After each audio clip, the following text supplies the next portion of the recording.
5 Investigates learning more state troopers are in the process of paying back money in the Troop E overtime scandal. They're accused of stealing OT pay, but were never prosecuted. And as our Kathy Curran discovered, they're still allowed to pocket tens of thousands of dollars each year. Kathy. And Erica and Ed, we're talking about many former Troop E members who left the department after allegedly getting paid for hours they never worked. They weren't criminally charged, and some are paying back restitution, but they're still allowed to collect their pensions.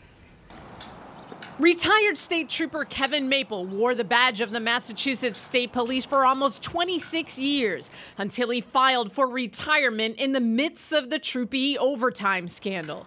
A state investigation found Maple was paid $45,000 in overtime pay for hours he allegedly never worked. He's one of 8 Troop E members who were never criminally charged but are now paying back restitution after civil settlements with the state inspector general and attorney general, all allowed to collect hefty state pensions. How can it be that the penalty is just to pay back what you stole and get rewarded with a pension? Greg Sullivan is with the government watchdog group, the Pioneer Institute.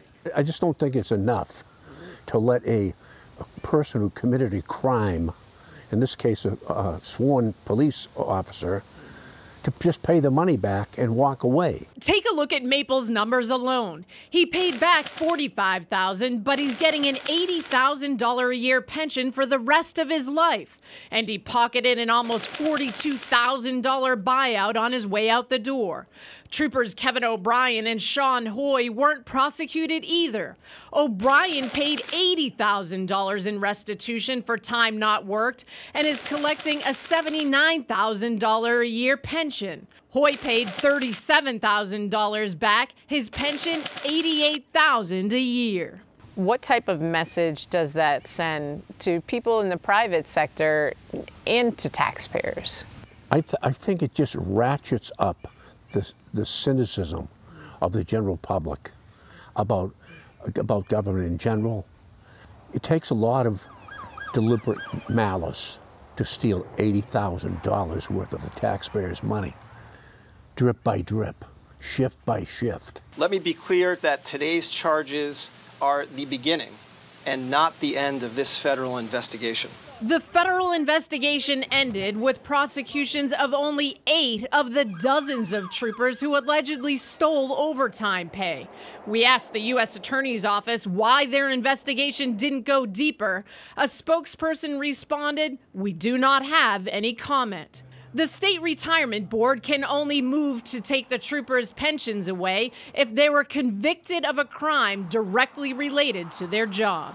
The end result, when all the hullabaloo dies down, is someone's going to be able to pay back the $80,000 that he stole and get $80,000 pension for the rest of his life. It's outrageous. And so far, the Inspector General and Attorney General have collected $204,000 in restitution in the scandal. The AG's office also investigated the overtime abuse and only prosecuted 3 lieutenants. A spokesperson tells us they focused on supervisors because they were responsible for creating a culture in which misconduct was approved and allowed. Kathy Curran, 5 Investigates.